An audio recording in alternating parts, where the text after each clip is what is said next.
చిత్రమైన సమస్య. కౌటిల్య నగరాన్ని ఖడ్గసేనుడు అనే రాజు పాలించుతూ ఉండేవాడు. అతడు వీరశిఖామణి. అతని కత్తికి మాటకు కూడా ఈ లోకంలో ఎదురులేకపోయింది. ఒకనాడు ఖడ్గసేనుడు కొలువులో ఉండగా ఆర్తనాదం చేస్తూ ఉన్న ఒక స్త్రీ అతడి ఎదుటకు వచ్చి నిలబడింది. ఖడ్గసేనుడు ఆ స్త్రీని ఓదార్చి దుఃఖానికి కారణం ఏమిటి అని అడిగాడు. అందుకామె, నా పేరు చంద్రవతి. నా భర్తను కాలయక్షుడు అనే రాజు అన్యాయంగా బంధించి చెరసాల్లో పడివేశాడు. సర్వశక్తులు గల ప్రభు అనే కదా నీకు బిరుదు. నా భర్త తిరిగి నాకు లభించేటట్లు చేయవలసింది అని ప్రార్థించింది. కాలయక్షుడు అనేవాడు ఒకడు ఉన్నట్టే నేను ఎన్నడూ వినలేదే అన్నాడు ఖడ్గసేనుడు. అప్పుడు ఆ స్త్రీ విలపిస్తూనే, మహారాజా, మీరు కాలయక్షుడి పేరే వినలేదు అనడం ఆశ్చర్యంగా ఉంది. మీ దేశపు సరిహద్దులకు 3 మడల అవతల అతడు పెద్ద కోట కట్టుకొని కంటపడిన ప్రతి వాణ్ణి బంధించి నానా యాతనాలు పెడుతున్నాడు అని చెప్పింది. సరే, వాడి పొగరు అనుస్తాను. నువ్వు మాత్రం నిశ్చింతంగా ఉండు. నీ భర్తను రక్షించే బాధ్యత నాది అంటూ ఆ స్త్రీకి ఖడ్గసేనుడు వెంటనే అభయమిచ్చాడు. ఖడ్గసేనుడు అమాట్టున కొలువు చాలించి ఒంటిపాటుగానే కాలయక్షుడి మీదకు కయ్యానికి బయలుదేరాడు. అడవులు, కొండలు, నదులు దాటి ఖడ్గసేనుడు కొన్నాళ్లకల్లా కాలయక్షుడు కోట సమీపానికి చేరుకున్నాడు.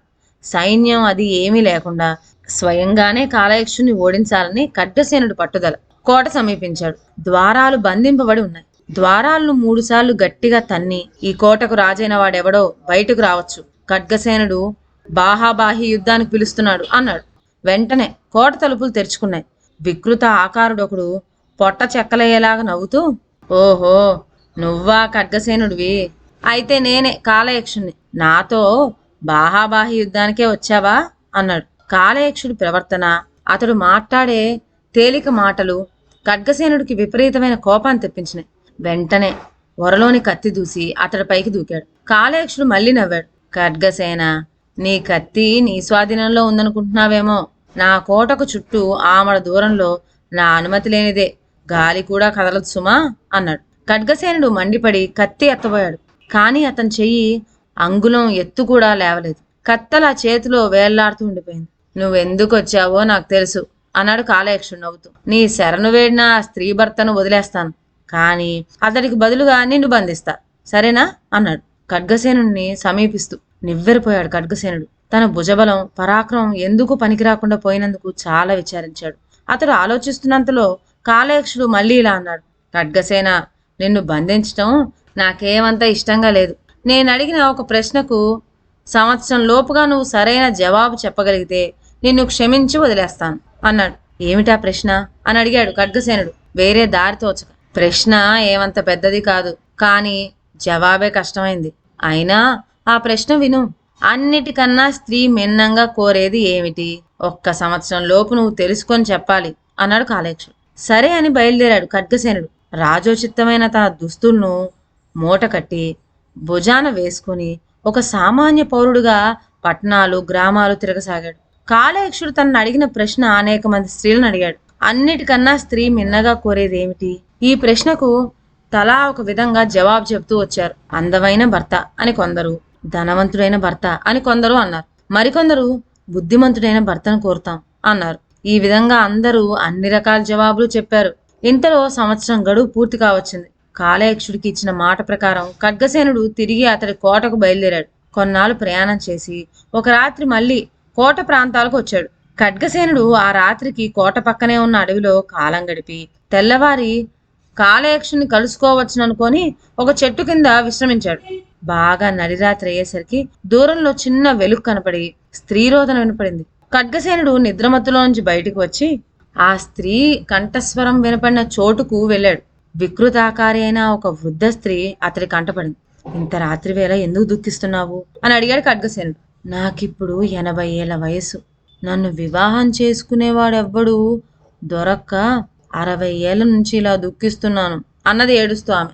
ఖడ్గసేనుడు ఈ మాటలు విని చాలా ఆశ్చర్యపడ్డాడు. ఇంత వికృతంగా ఉన్న వృద్ధురాలికి వివాహం మీద అంత కాంక్ష ఏమిటా అనుకున్నాడు. అతడి నోటి నుంచి మాట రావడమే కష్టమైంది.